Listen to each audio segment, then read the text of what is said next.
And I'm going to let you ladies and germs know this is a long one, so pour yourself a shot of whatever it is you're drinking and relax. I'm going to try to get through this as fast as we can. It's literally 5 pages long. Now, hang on a minute. Got to sip his tea with a little bit of cut my balls in it. Yep, rum tea. All right.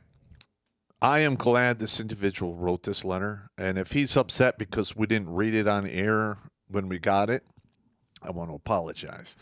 We take these letters very, very serious. If we helped you from not, ventilating your thinking meat to the outside air, if we kept your sanity in place between your ears, all right, if we've steered you away from dangerous or crazy, scenarios in the real world based on my videos, I need those. You write the story, send it in, because men need to hear this. Yes, they do. Right now, we're getting stepped on by YouTube. We can't break out of the algorithm that they have us under. Yeah. Even what we're doing right now, I think we got an additional 300 subs this month. Mm-hmm. For our channel, lately, that's huge. Yes, that's huge. I mean, before they really started stepping on our shit around 2015, we were getting between 5,000 and 10,000 a month. Yep.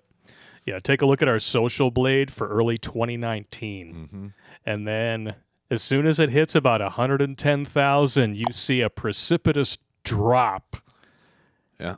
And they couldn't have made it more obvious if they were like waving it in our faces like a bra on fire back in a 1970s university protest. Yeah, and as far as I can tell, there aren't really any comedians out there doing comedy or comedy lectures aimed at men and the problems that they face.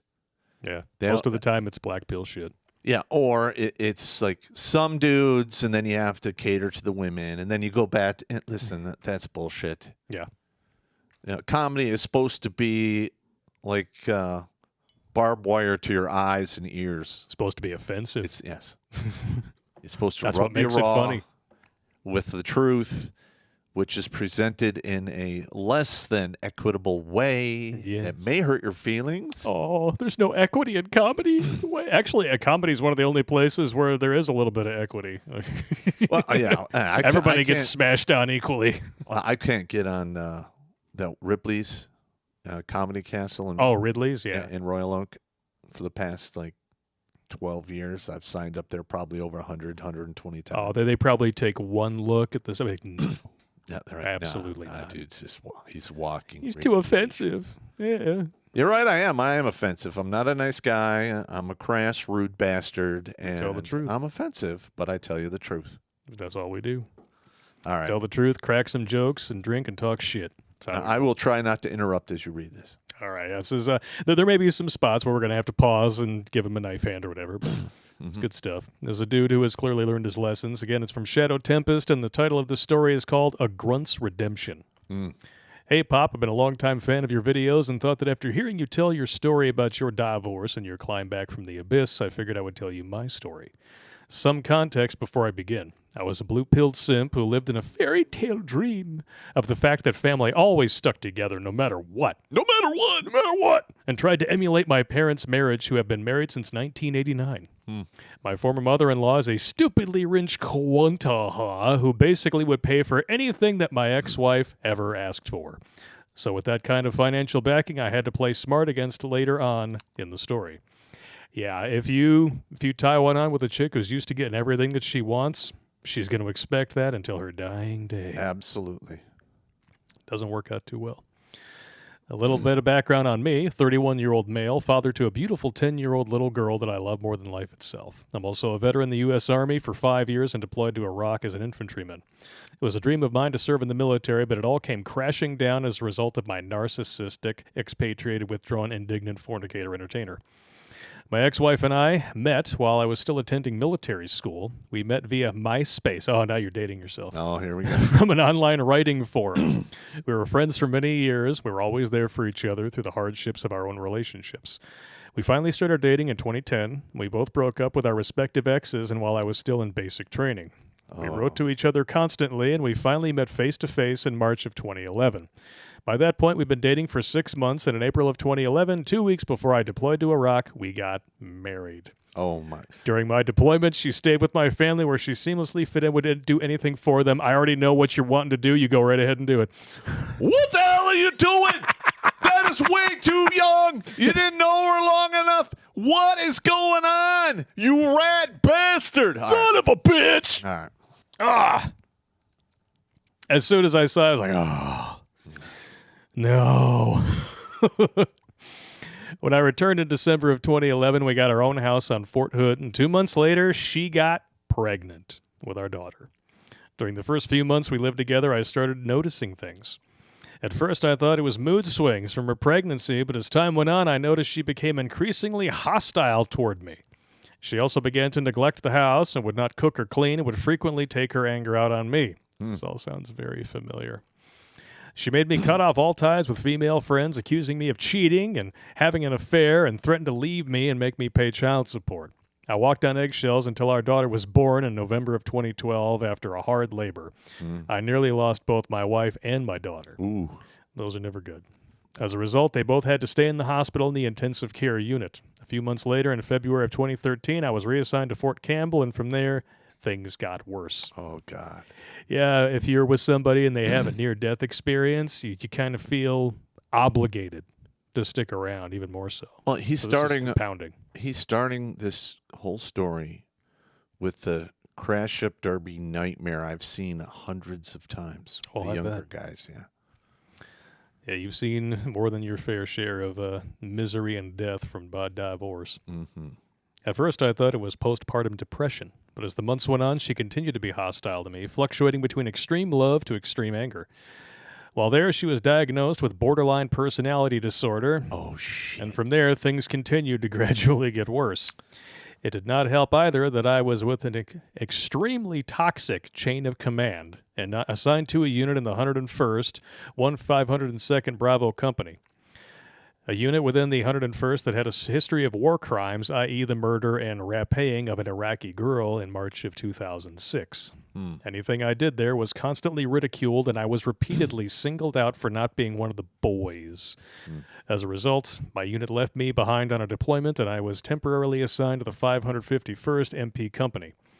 There I thrived, but my home life continued to deteriorate. Until 2014, my wife had an affair with the next-door neighbor. Yeah, there you go. She slept with him several times and went to see him while I was asleep in bed or while I was on duty. When I found out, I was absolutely devastated, and I tried to leave her.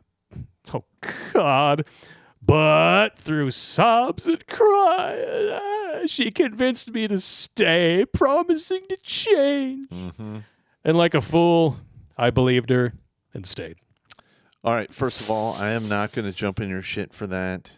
You You've want to been there stay with too. your daughter, and I understand it. You Yep. try to work it out. I got it. It is what it is. It's not a unique story, No. unfortunately. I've heard it hundreds of times. However, things did not change at all. All she did was yell at me, withhold affection and love, and even scream at me out in public in front of our daughter and friends. They all noticed the incredible stress and abuse I was under as a result, and several times I contemplated self-deletion. It all came to a head again when one night we were having a fight. I attempted to call my chain of command for help while I was on rear detachment, while my unit was in a training rotation. While I had the phone in my hand, she attacked me and assaulted me, beating me on my head and jamming her thumb in my eye. God damn. She wouldn't let me leave the house and finally only let me go when my chain of command arrived. The MPs were called and she was arrested and charged with beating and wounding of me. We spent several days apart as per a unit policy of cool down. When I returned home after the 3 days, she cried again and begged me to stay. And like a fool again, I believed her. All right, so he's got the double whammy here. Oh, yeah. She's mean, mentally ill, And they're in the military. violent, infidelity, and he's in the military. Oh, my God. Whoa, that's 4 strikes. You should have been out at 3. You want to talk about getting hit by lightning 3 or 4 times in a row. Yeah. Dude. Play the lotto. Well, maybe not. I stayed because I believed in the fact that family stays together no matter what and works together through any problems. You've been watching too many Fast and Furious movies. Plus, I did not want my daughter to grow up without a father. I respect that. I respect that. And because I was scared of being forced to pay child support and alimony and never see my daughter again. In a sense, I felt trapped. I felt like no matter what I did, I was going to suffer, and I had to endure this hell that I was stuck in, and I lost my faith in God. Yep. Woman makes you lose your faith. That's beyond toxic. Well, I mean, let's be honest.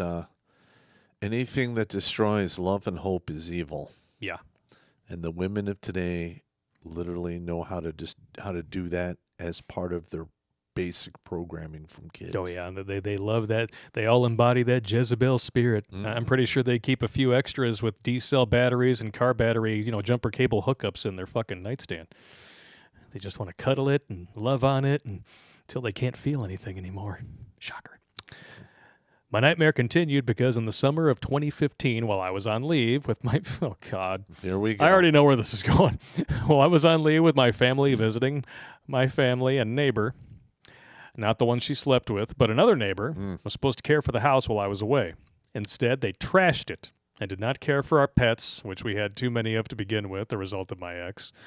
I did not care for them, or they did not care for them, and they made messes all over the house, and after we returned home, someone anonymously reported us for child endangerment. Ooh. My ex-wife, again, refused to clean the house, and MPs were called, and as a result, I was briefly detained and charged with endangering the welfare of a minor, as was my ex-wife. Wow. Well, it's nice they're applying it equally. That's rare. After being released in the following days, I was not permitted to speak with JAG or anyone pertaining to my case, and my chain of command would be the ones conducting the investigation. Stand by. Your chain of command does not have the authority to tell you can't go to JAG. Isn't that undue command influence? That's undue command influence. That is some horse shit right there. Yeah. Interesting. God. CPS was called, but they cleared us both. As a result, my chain of command deemed it appropriate to separate me from the Army under Article 134 and give me a general under honorable discharge with a misconduct serious offense in my DD 214. Yeah, what misconduct? I mean, that's insane. Wow. Yeah, I would have asked for a courts martial. Yeah.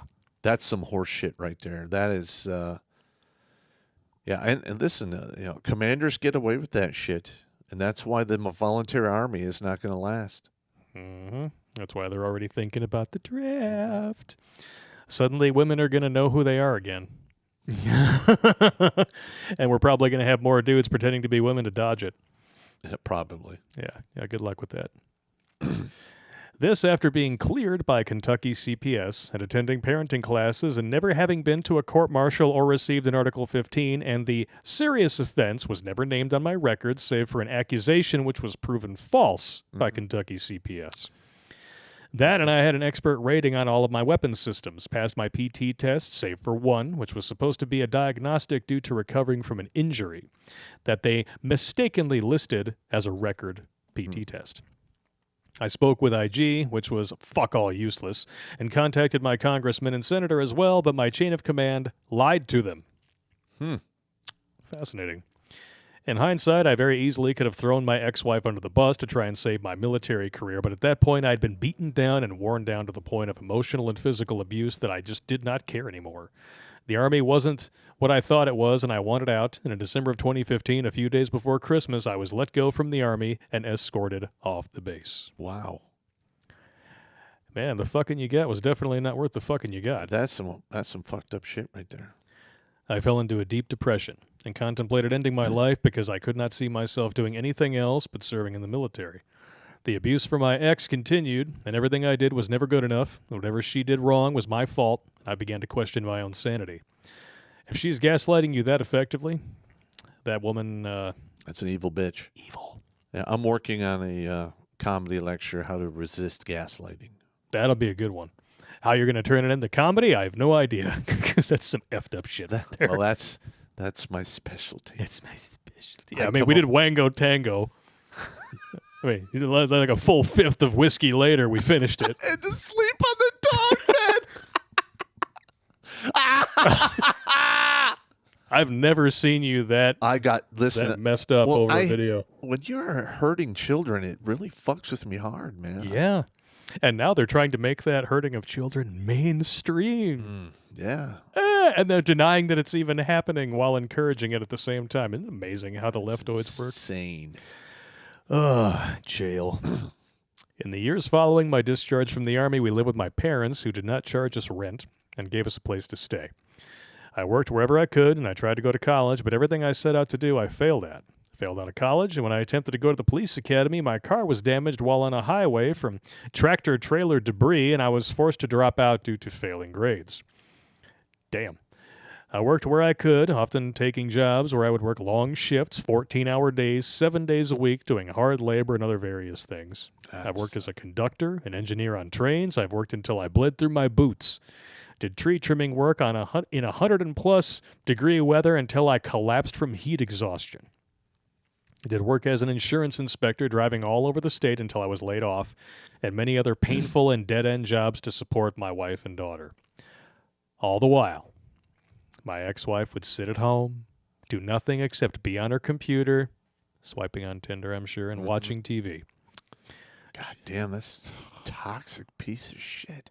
She would treat my family poorly, barely worked, only having 2 jobs, which she was promptly fired from. Again, sounds very familiar. My ex-horse chick was, I got fired again. I don't know what their problem is. This is the second job you've been fired from since we've been together in less than a year. I'm pretty sure the problem is you. That's right. It was only by our insistence that she finally went to college to pursue an EMT degree. Oh, God. Here we go. You're going to send her to the medical field? Why not just send her right into the Lions Den? You might as well fill out the employment application at the Bunny Ranch. That's bad news bears, man. You're not winning from this one, brother. Oh, dude, I can respect your desperation, but that was a bad move. I supported her and loved her and everything she did. I got her whatever she wanted. Here we go. There's another problem. And she would constantly drain our bank account and complain about us never having enough money. I tried to get us a place of our own, but setbacks and one catastrophe after another kept us from moving out. Again, we would fight and argue. She would assault me, accuse me of being violent, and screamed at me, tell me how everyone thought I was crazy and hated me. Hang on. Gentlemen, if you're with a woman that does this kind of shit, get it on tape. Film that shit, because it will be admissible in court. Damn right. Oh, I feel for this dude, man. Yeah. I really do. I mean, because, you want to do what's best for your kid, and you will put up with a lot in exchange for very, very little. Yes, you will. It's bad news. 2018. While her family was out in California visiting her sister, aunt and brother, were involved in a car accident in which her sister and aunt were killed instantly. Oh, dude, that sucks. Yeah. And listen, that's not going to be good for her already weak mental health. Exactly. So this is probably the beginning of a huge downward spiral for her. If I had to guess, yeah. She fell into a deep depression. Well, at least you match. You both got matching baggage. And basically pushed me away, shut me out, wouldn't open up about her emotions to me.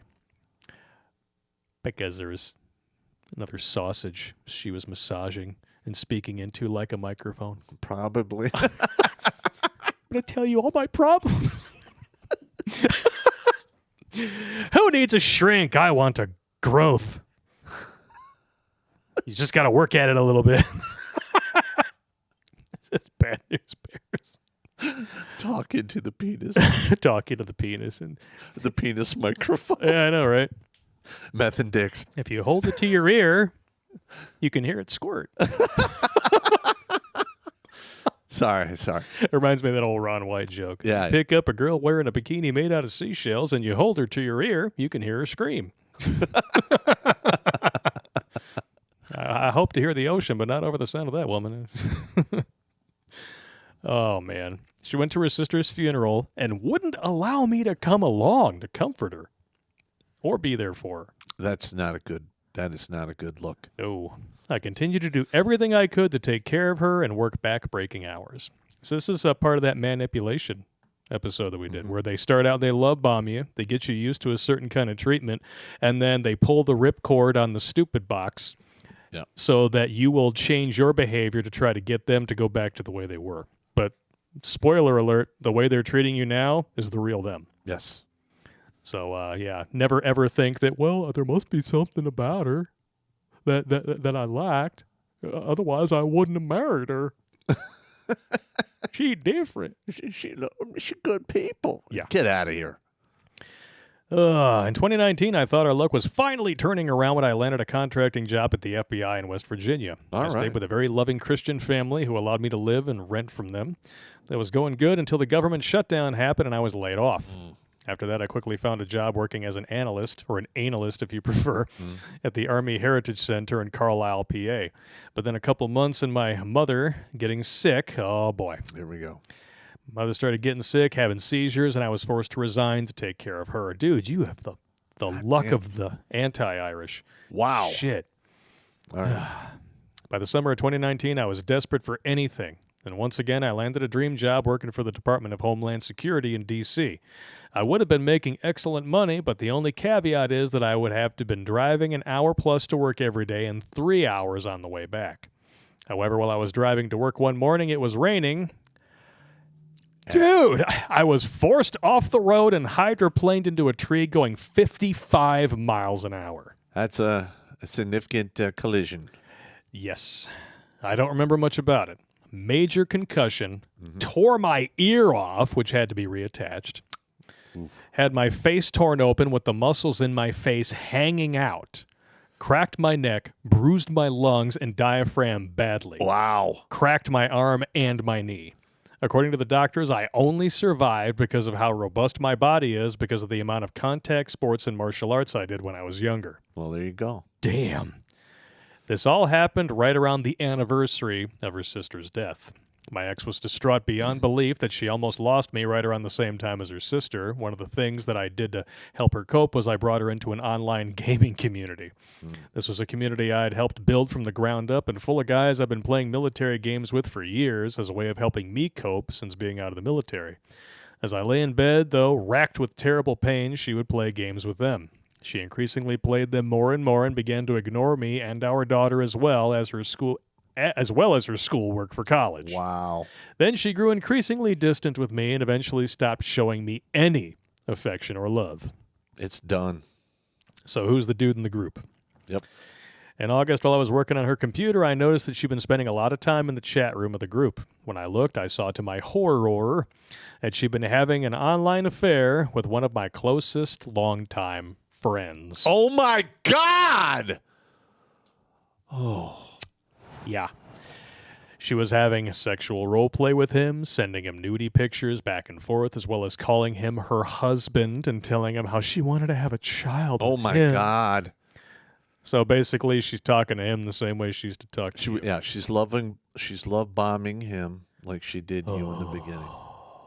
I confronted her and him, and immediately, and despite the evidence, they tried to deny it until I literally showed it to them. Came to find out she talked terribly about me and made me out to be this abusive man when in actuality I have tolerated it all for the sake of our daughter and because I took my marriage vows seriously. And I guess because she loves me. Well, first of all... She even did the uppercase, lowercase. It did? The bad mouthing is unusually common. Yeah. All right, they always do that. Always. Shit, my ex used to do that to the frickin' tellers at the bank. Anybody who would listen or was in a captive audience position. Wow. The only thing that's missing is waking up with a fucking turd in your bed. That's an Amber nasty. Heard moment waiting for us in this last page and a half. Let's find out. Oh, my God. The dude she decided to have an affair with, she barely knew for more than a few months and has never done anything with his life, never left home, and has a long list of health problems that would make him a burden to anyone. A little weakling is a skinny and frail little prick who will and has never done anything in his life. In September, things got much worse. I was letting her borrow my laptop, in which I promptly took it away and sold it, so the cheating bitch went out and bought an iPod so that she can continue to talk to this dude. When I found out about it, I confronted her and we fought, in which she attacked me. When I got a hold of the iPod and saw what was happening, she stormed off to the basement for the night while I was trying not to get sick over the fact that my wife had been cheating on me again and had gotten me banned from my own online gaming community, which was my therapy. Wow. Damn. That is, yeah. Ooh. This bitch is 1 in a million. Well, I wish. She's a dime a dozen. The following evening, the next day, her and her little buddies online, including the loser she was having the affair with, concocted a plan to contact Pennsylvania State Police with allegations that I had assaulted her. She stayed in the basement the whole day until that evening when they came. She tried to show them bruises, but they determined that her allegations had no merit and threatened to charge and arrest her for harassment. Ooh. Good. Cops doing their job. Good. Excellent. They left after explicitly telling us that if they had to return and that we were both going to jail. Following day, she left to go live in a hotel paid for by both her mom and the guy she was talking to. I'm surprised he had any money left with all the OnlyFans money going out. My God. She stayed there for a week, and I was stuck taking care of our daughter, and again, I fell into depression. She returned a week later stating she wanted to do marriage counseling. All right. I want to fix things. Hang on. What he should have done when she left, immediately filed divorce and put in their abandonment. Yeah. All right. God damn. This is just fucked up. That is insane. I want to fix things for the sake of our daughter. Mm-hmm. And like a fool, I believed her. Dude! Come on. Fool me once, shame on you. Fool me twice, shame on me. Fool me 3 times, what the fuck? Yeah. Listen, like, if my ex-wife had been, like, cheating with one guy, I would have done the same thing and tried to work it out. But once it was unrecoverable. So the minute she did it twice, it should have been unrecoverable for you. It was a platoon of Splatoon going through that slot C. Yeah. Bad news. Ugh. 2 months go by and things were actually pretty good. We went on dates together, took our daughter trick-or-treating, cheerleading, etc. Just remember, you were cleaning up somebody else's bazooka juice the first time you did it again. That's nasty, brother. I know, sorry, but, facts are facts. Nothing seemed out of the ordinary, though I clearly missed some warning signs. I started working for the War College as a government security contractor, and that was going well until November 1st. On my birthday, I got fired. 4 days later, on November 5th, my cheating ex-wife went out and got a protection order against me for the fight we had back in September when I caught her with the iPod, which was over 2 months ago. Way out of reasoning for a PFA order. As well as the lawyer's office she obtained it from is called Women in Need, whose attorney is basically no more than a public defender and a well-known anti-male feminazi who convinces her clients to make some outrageous accusations. She took my daughter and left to go live in a women's shelter in town. As a result, I missed my daughter's 7th birthday. And I couldn't reach out or say happy birthday to her, otherwise I would have been arrested for contempt and breaking the protection order. Wow. That night, I sat in my room with my gun to my ear, determined to end it all. My finger was on the trigger, feeling like I was a failure. I failed as an officer, father, and as a husband. I failed to try and live up to my own expectations. I don't know what stopped me exactly from pulling the trigger, but I felt like something had come and slapped me upside the head, whether it be some entity. But I swore I could have heard someone scream in my ear, "You're not done yet." Probably your voice. I dropped the gun to the floor, and I felt terrified of the notion of my family finding me with a hole in my head and my daughter growing up without her father. I became physically sick, wretched, and screamed out loud. I don't know if it was defiance or rage, but I just screamed my heart out. The good old-fashioned primal scream therapy, it works. To an extent, you are correct. So does a punching bag. Yeah, I like the punching bag one better. If you got a photocopier with a printer of your ex's face, you just put it up there. It's all good. Give her a little chin music. It's like that episode of Friends when they're playing football. The ball is Janice. The ball is Janice. Ah! Kick that fucker down the field. Following day, I sought an attorney, and the first one I met with agreed to take my case. I thought I had a good one.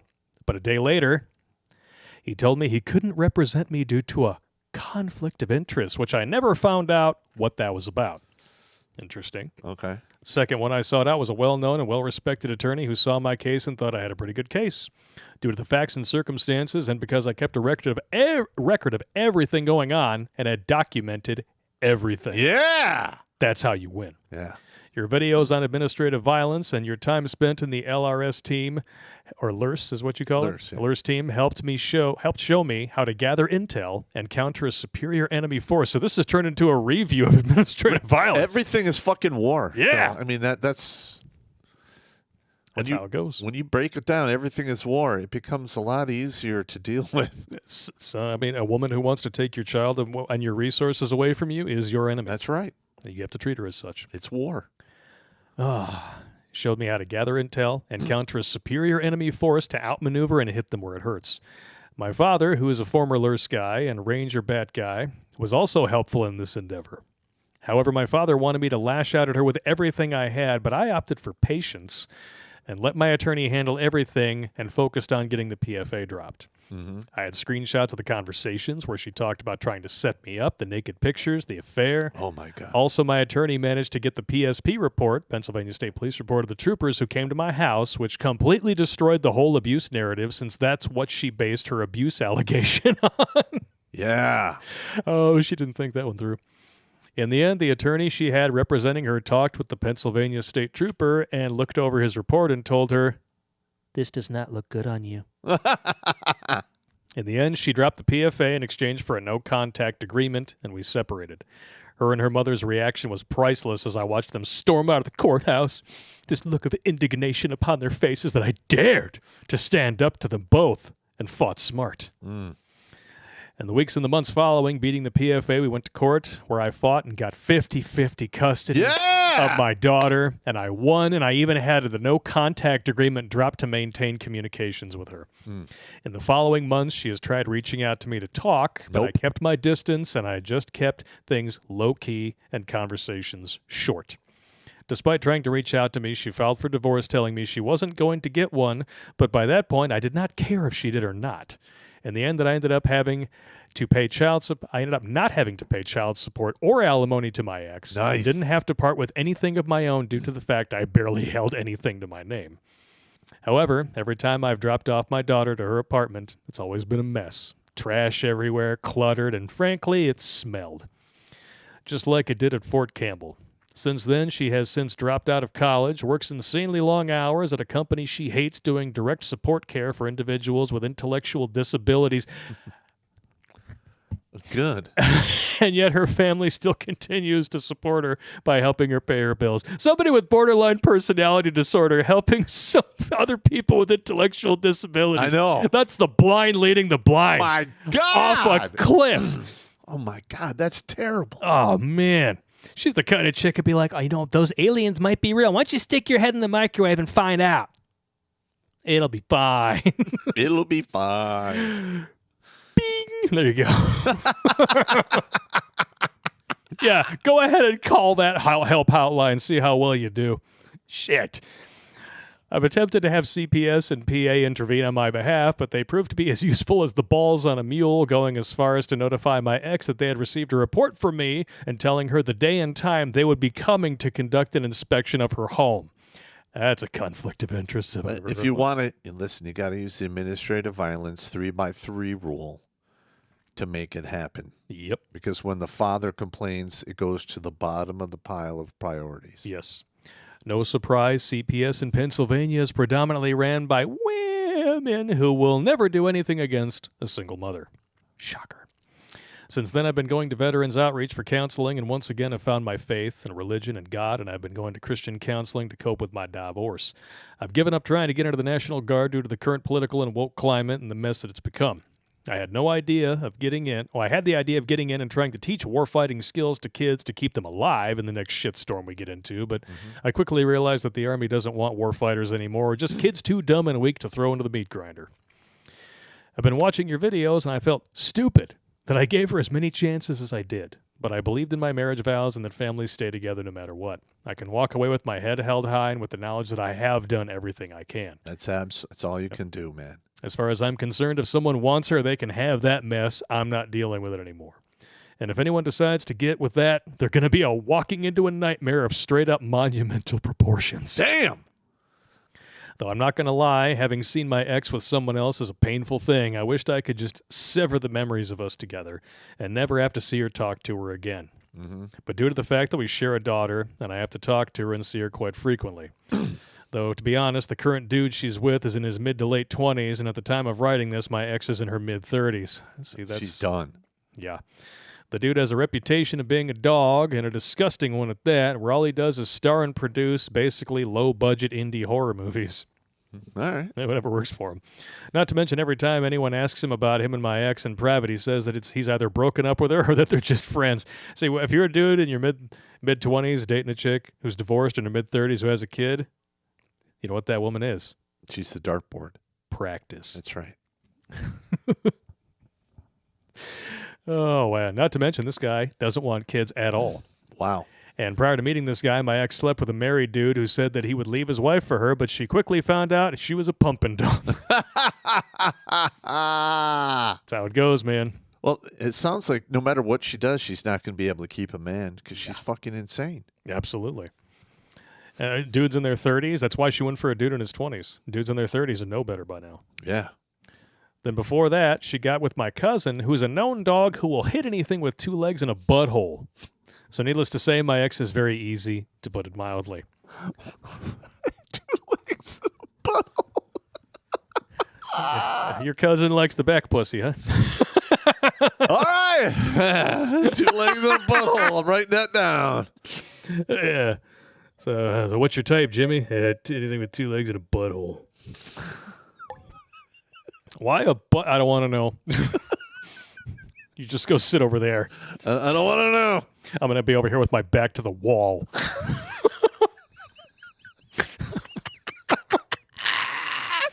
All right. We're in the home stretch here. All right. Sorry. Bonus holes. So now I'm focusing on my future, my daughter, and for the first time in a long time, I feel optimistic about things, and I know that I'm better off. I've recently graduated welding school with an associate's degree in welding and metal fabrication tech with several high-paying jobs lined up, and I bought a house in 2021 with assistance from the VA before the housing market shit the bed. Thank you, Bidenomics. Pop, I say this with all honesty and sincerity that you saved my life and kept me with my daughter, and for that I owe you a debt of gratitude that I wonder if I will ever be able to repay. I know I've said that on many occasions during your live streams, and I know my number is on your wall, but I will never stop saying it. Your videos and your teachings are one of the few things from Army leadership that I wished I had while I was still in. I would happily have gone to war with you anywhere in the world, any time of the day, because of leadership like yours. At the very least, I hope I can one day meet you face to face. I write this story because I want all the young men in the world to know that no matter what happens, as long as you're still breathing, you're never truly out of the fight. I want you to share my story to others who might be struggling in life, that there is hope. From my family to you, Pop, thank you for everything. Just pay it forward, man. You don't have to thank me. Share the channel, share the videos, save someone else. Yep. All right, get the message out there, man. You don't owe me shit. I'm good. 5:32. All right. Love it. Love to say that. I knew that one was going to take a little while to read, which is why we kind of only hit on the high points. But Yep. damn. That is a good one. This one's for you, bro. And listen, this is what's going to happen to her in the future. She's in her mid-30s. She's already, hit through the wall. It's going to fall apart. She's going to gain a bunch of fucking weight, and she's become a bitter fucking woman. Yep. That's exactly how this is going to go. And when her mother dies, maybe she'll inherit money. That would be a blessing for her. If she doesn't, she is going to have one hell of a 40 to 80 experience. Yep. Wow. And we all know what the 40 to 80 experience is like. Stop! Don't touch me there. This is my no-no square. Stop! Enjoy that shit. Watch Grunt Speak live every Tuesday and Thursday at 8 p.m. Eastern. And if you want to join Pop for Supporter Sundays, go to redonkulous.com/donate and make a monthly pledge. A link is in the meat caser box.